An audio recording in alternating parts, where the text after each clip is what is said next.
On my first day out of the military, 2 cops stopped me. I showed them my ID, but they roughly detained it and forcibly searched my backpack. I didn't want trouble, so I cooperated, but after checking my bag, they turned their attention to me personally. I lifted my shirt, revealing the military knife at my waist. They jumped back startled. I explained I had a legal permit to carry it, but they confiscated it anyway and cut me for illegal weapon possession. That wasn't enough. They swung their batons at me, but I dodged every swing. Only when one pulled his gun did I finally get to the police car. At the station, the interrogation started with violence. Without a word, the cop started beating me with his bat. I gritted my teeth and endured it until he pulled out a taser. That's when I snapped. I headbutted him and kicked his taser away. Just then, a young officer burst in and stopped him. The guy was furious, but when he heard, "The chief wants to see you," he backed off. The chief looked at my credentials, realized I was a freshly retired Special Forces soldier, and completely changed his tune. He immediately ordered them to remove my handcuffs,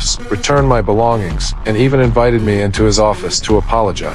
I didn't want to hear his garbage. I just wanted out of this dump. I couldn't help but notice the pricey booze and flashy collectibles in his office. Looks like the chief was just as dirty as the rest of them. Sure enough, as I was leaving, he whispered a threat. "This town is under my control. Better keep your mouth shut." I scoffed and walked away. In the hallway, I ran into a girl I'd seen once at a restaurant. I watched her enter the chief's office. She was there to pay protection money, but the chief had other ideas. Under his threats, she couldn't fight back. That's when I realized I'd left my iPad at the station. When I went back to get it, I caught the chief making his move while the girl cowered helplessly in the corner. As a soldier, how could I just stand by? I stared coldly at the chief. He got angry and told me to take my iPad and get lost. My rage exploded. I grabbed his hand and snapped his finger, then dropped him with 2 punches. I grabbed an ashtray from his desk, yanked out the phone cord, took the girl's hand, and headed for the door. Just as we left, a cop walked into the chief's office. Seeing we were about to be discovered, I knocked him out with the ashtray. The noise alerted the other cops. I wrapped the phone cord around my hand, charged into the room, and took them all down, dismantling their guns. I planned to take the girl out the back way, but accidentally burst into those 3 jerks' office. I pushed the girl out the door and delivered a flawless combination that left all 3 on the floor. Another cop passed by and saw everything. He charged at me swinging his bat, but my fists were faster than his stick. All the way through, I cleared every obstacle in my path. When I reached the police station entrance, several cops were smoking. I walked up casually, helped one light his cigarette, and bummed one for myself. Just like that, I walked out of the police station with a cigarette hanging from my lips.